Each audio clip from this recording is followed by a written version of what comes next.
हाँ तो प्रिय छात्र एवं छात्राओं, आपका आत्माराम सर 10th मैथ में स्वागत है।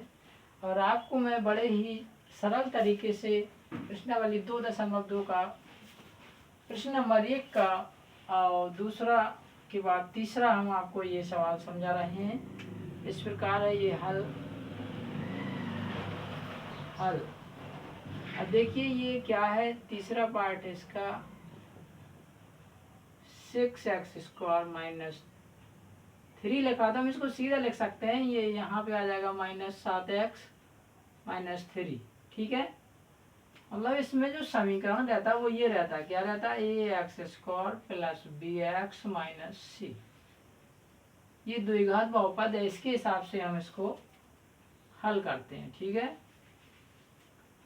तो यहाँ पे हम इसका जब गुणन करते हैं तो 36 18 के ऐसे खंड करना है हमें कि यहाँ पे 7 आना चाहिए। तो 6x² - 9x + 2x - 3। ठीक है, इसमें जब हम 3x कॉमन लेते हैं तो यहाँ पे बचता है x - 3। यहाँ पे प्लस 3 दूनी 6, सॉरी यहाँ पे 2 आएंगे। यहाँ पे कितना आएगा 2x। यहाँ पे भी हमने +1 कॉमन ले लेते हैं तो 2x - 3 ये भी बचेगा। अब इसमें हम फुल में कॉमन लेते हैं y, तो यहाँ पे 2x - 3 और 3x + 1। इनको जब हम 0 करते हैं तो 2x - 3 = 0। तो 2x = 3 मतलब और x = 3/2। इसी प्रकार हम 3x + 1 = 0। तो 3x = -1, तो x = -1/3।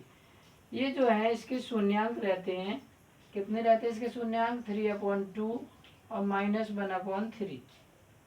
तो ये इसके हुए शून्यांक। अब इनको मान लेते हैं अल्फा बीटा, यानी जब हम मान देखते हैं अल्फा प्लस बीटा का तो -b/a रहता है। तो हम इसमें ABC मानते हैं, तो -b, ये b है हमारा, तो माइनस का ये 7 है ही, माइनस से पहले -7 ये, और एक का गुणांक है कितना 6। ठीक है ना, तो इस प्रकार ये 7/6 आ जाता है। ठीक है, अल्फा इंटू बीटा है ये, तो अल्फा इंटू बीटा का मतलब है c/a, तो -3/6। तो ये अपना अल्फा बीटा है, ये कितना आएगा -1/2। 3 एकम 3, 3 दूनी 6। ठीक है ना,